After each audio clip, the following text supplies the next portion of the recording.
Solid ang sound, buo. Ayun, so thank you sir sa pag... Oy, mga taga Royal dyan, solid. Dito na tayo magpakabit ng muffler. Na-recommend kita sir. Ayun sir, thank you so much po. So papakita...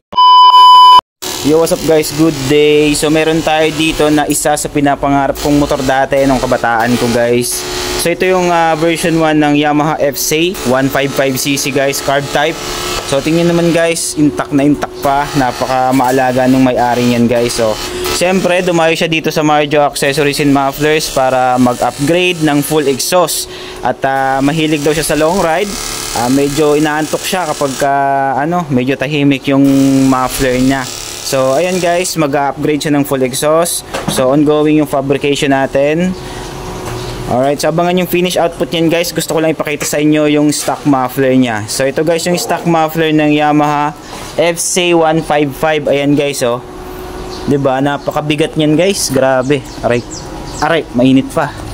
Puta. Ayan guys yung stock muffler. Ito yung catalytic niya. Tingnan niyo naman guys, may paganyan pa. Sabay ito pa yung tubo. So mabigat guys. So palitan natin guys ng medyo magaan na stainless. Fabricate natin. And then yung mga pagpipilian ng client natin ay Yoshimura R77 at yung ating Akrapovic M1. So abangan yung finish output niyan guys from Calamba, Laguna. Alright, so shoutout kay kuya. Okay, this is Marjo. Let's go. 2,000 years later. Yo, what's up guys? So meron nga tayo ditong Yamaha FC 155cc. So ito yung first generation ng Yamaha FC. So nung high school ako guys, ito yung pangarap kong motor. Ngayon nahawakan ko na. Ayan, dati pinapangarap ko lang to guys. High school pa ako nun. So ito guys yung kinabit natin dito. Nag-upgrade siya ng full exhaust. Ang kinabit natin dito ay Yoshimura R77 Big Titanium Carbon tip. So ito guys yung appearance, napakaganda. Full system yan guys. Tingnan nyo kung gaano ka-solid. Alright, so sa mga gustong makarinig ng soundcheck tayo guys without silencer. Tinanggal natin yung silencer para makapakinggan nyo kung gaano kaganda. Ayun guys, so kapag naka-idle siya, ganyan lang siya kahina. Napaka-humble niya guys. So sir, okay lang po ba sir? Pare po ako para mapakinggan natin. Sagad sir. Wow. Alright. Grabe, solid. So yun guys, narinig nyo naman kung gaano ka-solid. Buong buo siya guys, wala siyang backfire. Ibig sabihin walang singaw. So ito guys yung appearance, narinig nyo naman kung gaano ka-solid. Yung client natin ay from Calamba, Laguna. So dumayo pa dito sa Santa Rosa, Laguna para sa ating full system na muffler. So syempre tanungin natin siya kung anong masasabi niya. So hello sir. So yun guys, tanungin natin si sir kung anong masasabi niya sa ating kinabit na muffler. So hello sir, magandang tanghali po. Tinanghali na tayo.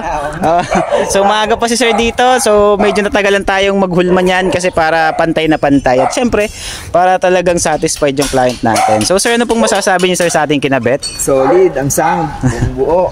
Ayun, so thank you sir sa pagdayo dito sa Santa Rosa, Laguna para sa aming muffler. So sir, baka meron po kayong mga shoutout dyan, mga tropa, mga katrabaho, shoutout, mga babatiin. Oy, mga taga Royal dyan, solid. Dito na tayo magpakabit ng muffler. Na-recommend kita sir. Ayun sir, thank you so much po. So papakita po ba si ma'am? So ito yung kasama ni sir. Ayan. So thank you sa inyo po sa pagdayo dito. So ride safe and let's go.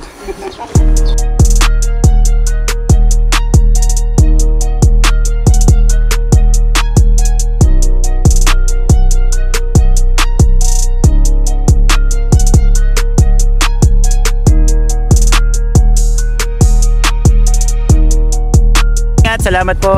Isang thumbs. Thank you ma'am. Thank you po. Ride safe.